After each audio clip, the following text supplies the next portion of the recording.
Welcome back. In our lecture today, we will begin a discussion of U.S. expansion across the continent. The focus here is on land acquisition. In a later lecture on industrialization, we will show how we built infrastructure, intensifying our hold on the territories and using their resources to fuel industrial growth. For the moment, we will cover two main themes: land as the basis of American identity, and territorial expansion. In discussing these issues, we must first recall that the land was not empty. Instead, it was held by a wide range of Indian nations. The image on the screen here is a depiction of forced removal of Indian people. The most famous removal is known as the Trail of Tears, but this is just one of many removals. Okay, let's get started with today's lecture. It is important to understand that U.S. history is driven by economic considerations. One of the driving forces in our history is that we are a country of opportunity. This is often simply referred to as a land of freedom. But for us to understand the term freedom, we need to go beyond the term as a slogan and understand that freedom of action is closely related to economic well-being. In the U.S., personal wealth is directly related to other aspects of freedom, whether political or social. Perhaps more importantly, our history is much easier to understand if we focus on economic well-being as the driving force. Conversely, if we focus on democratic ideals, our history is confusing. It is hard to understand why we called ourselves democratic when we denied slaves, Indians, women, and most men the right to vote. In this lecture, we will focus on economic well-being and stability. When we do so, actions taken by our government will be much easier to understand. Using this lens, we will see the key and most stable source of wealth is land. Our economic and political system is based on the promise that expanding land ownership among the people is the best way to sustain economic growth and stability, as well as expanding democracy. Thomas Jefferson articulated the concept very early on. His view was that we needed to make the U.S. a nation of small farmers. In reality, this was not new. During the English period, colonists came to the New World to be small farm owners. What Jefferson added was a clear statement explaining stability and democratic principles. In the map on the screen, we have a picture of the early U.S. This map, by the way, includes Florida, which was not part of the original U.S., but was added early on. The thing to focus on in this map is the relationship of voting rights to property ownership and wealth generally. By the way, the term suffrage that you see on the map is an old word meaning voting rights. We discussed states' rights in our last lecture. This means that unless a power is given specifically to the federal government, the power belongs to the state. Defining who had the right to vote was a power held by the state. With this in mind, let's look at the map. Early on, most people in the U.S. did not have the right to vote. It is pretty well known that slaves, Indian, and women did not have the right to vote. What is less known is that most white men were also denied this right. The reason for this is that voting was directly tied to wealth. Wealth made a person trustworthy and thus eligible to vote. Conversely, poor people were seen as suspicious and in turn not trusted to have their views included in guiding political decisions. The years listed on the map show when states removed land ownership as a requirement for voting.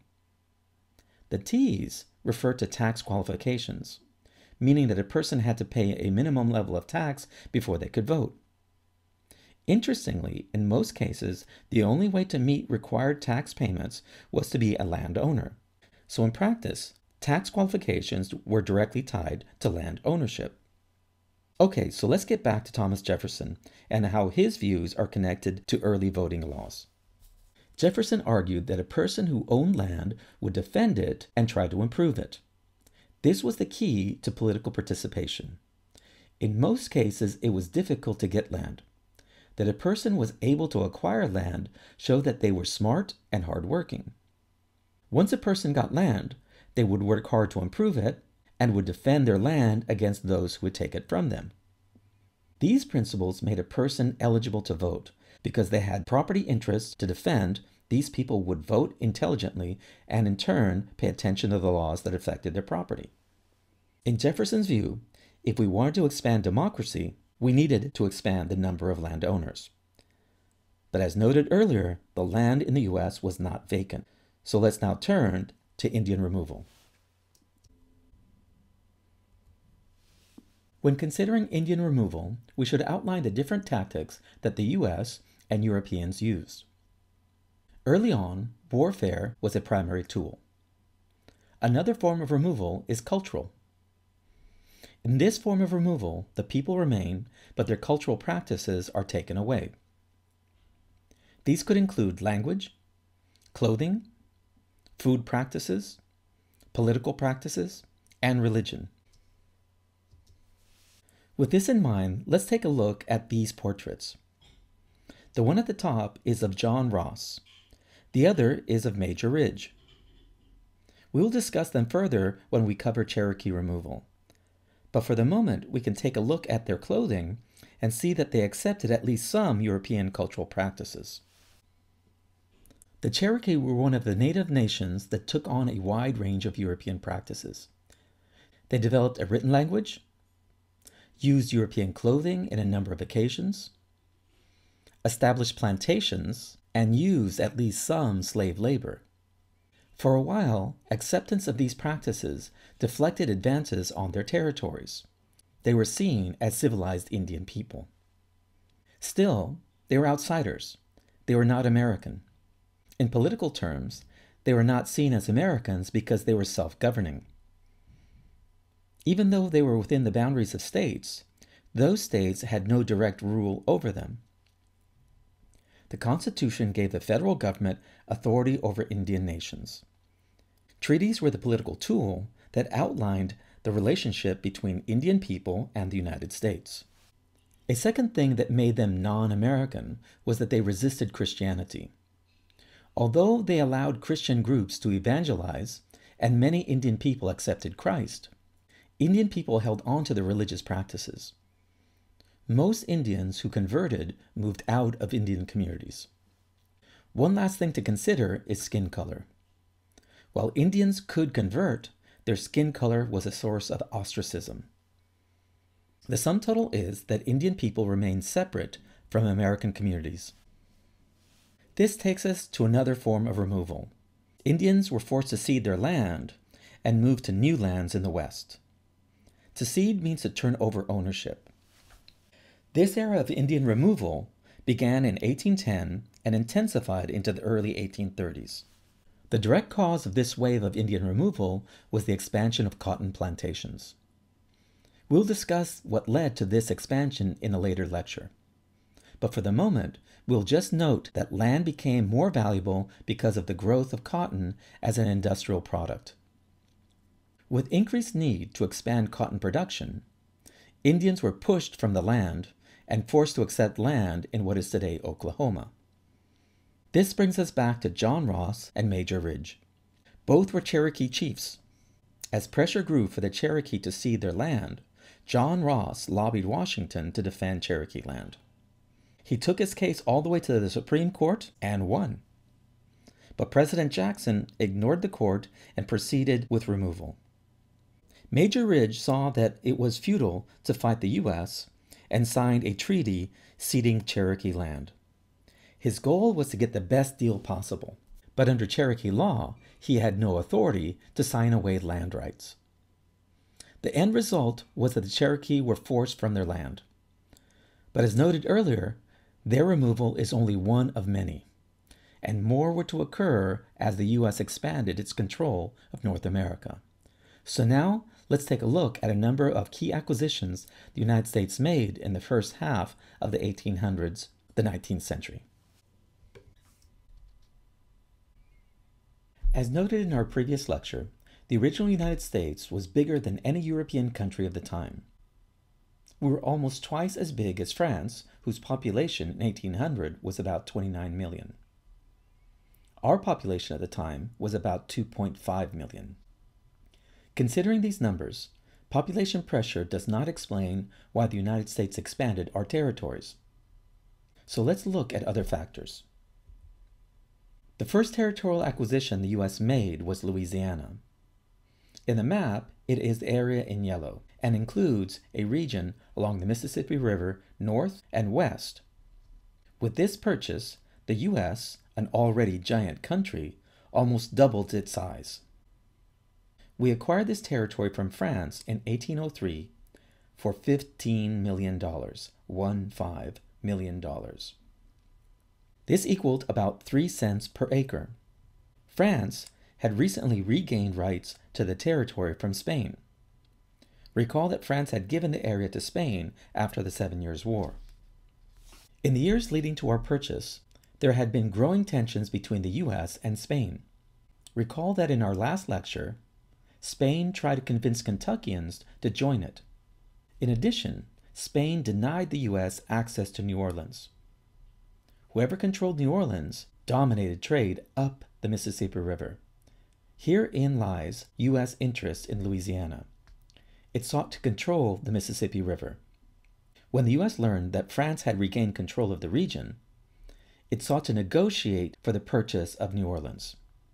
But in a surprise move, France offered to sell the whole territory to the U.S. At the time, France had built huge debt due to the continued warfare with England and needed to pay its creditors. The U.S. jumped at the opportunity even though it did not know what the territory comprised. What it did know was that it could gain control of the Mississippi. This would allow effective shipping to the interior of the U.S. States like Pennsylvania, Ohio, Indiana, among others, could ship their goods downriver. In New Orleans, their goods could be loaded on bigger ships and sent around Florida to the population centers of the Atlantic coast. Since the U.S. acquired a vast amount of unmapped territory, it sent out expeditions to explore the region. The most famous was the Lewis and Clark expedition that ran from 1803 to 1806. But in addition to exploring Louisiana, the U.S. began exploring regions held by Spain. Between 1812 and 1815, expeditions mapped areas from Texas through New Mexico. We can see that the U.S. was setting the stage for future expansion. But for now, we will look at the acquisition of Florida. There are two main reasons for this. The U.S. wanted to extend control over the coastline from New Orleans to the Atlantic. This allowed it to protect its shipping. A second reason for acquiring Florida was to stop the escape of slaves from Georgia plantations into Spanish territory. As we noted earlier in the lecture, cotton as an industrial commodity was increasing in value. As plantations spread south and west, slave owners found it increasingly difficult to stop runaways. Florida, especially among the Seminole Indians, offered an opportunity to escape. But why did Spain agree to give up the area? One reason was that the Spanish Empire was on the verge of collapse. Their colonies in Mexico, Central America, and South America had declared themselves independent in 1810. Spain gave up Florida to try to control the more valuable colonies. In return for ceding Florida to the U.S., Spain also established a solid border between Texas and the United States. Up to this point, the U.S. claimed that a large part of Texas was part of Louisiana, and in turn belonged to the U.S. The next acquisition, the Oregon Territory, is also related to claims associated with Louisiana, so let's turn to it now. Let's take a look at the maps on the screen.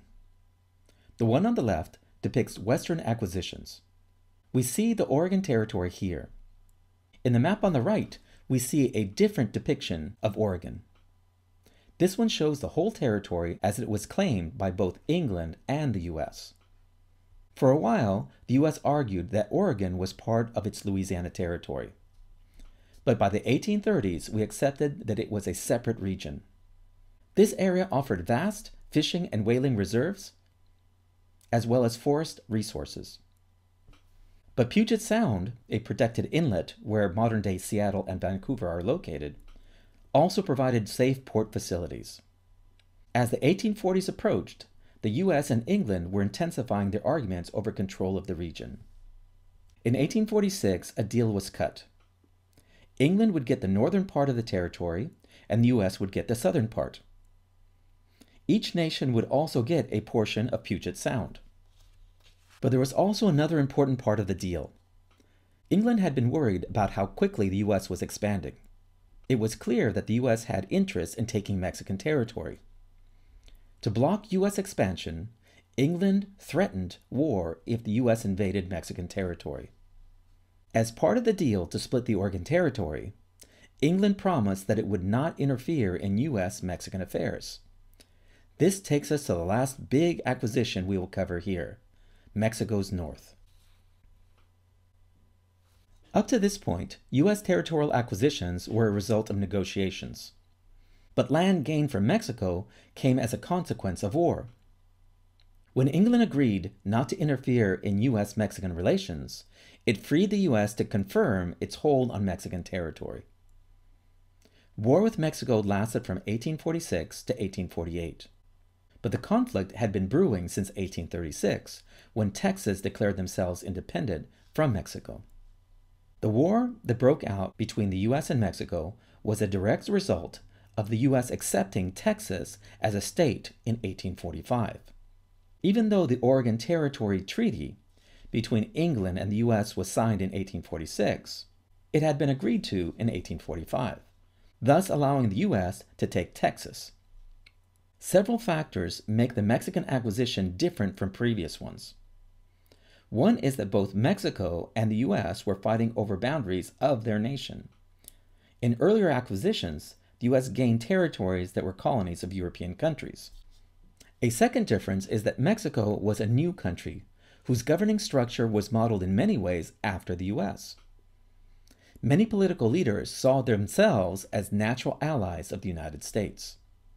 A third difference was that Mexico had established its republic without slavery.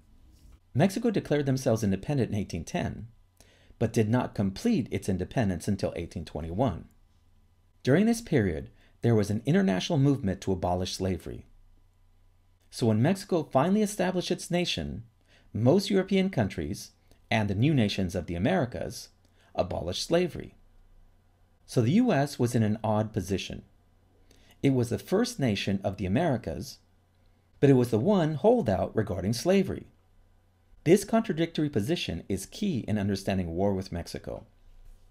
At the end of the Spanish era and the beginning of the Mexican era, Mexico City was desperate to settle people in Texas and California.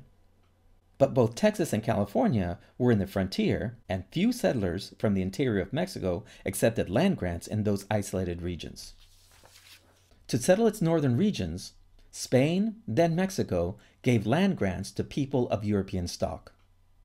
In California, grants were given to people from a wide range of national backgrounds. They included people from England, Germany, Italy, and the U.S. In Texas, most of the land grants were given to people from the U.S. During the Mexican period, land grants required settlers to live on the land, accept Mexican citizenship, become Catholic, and abide by the Mexican Constitution. But recall, the Mexican Constitution had abolished slavery. Settlers from the U.S. did live on the land, and were technically Mexican citizens. But they did not accept Catholicism, and most importantly, they developed their land with the use of slaves. By 1830, the population of Texas was still small, about 30,000 non-Indian people, but only about 4,000 came from Mexico. So in practice, Texas functioned more like a colony of the U.S.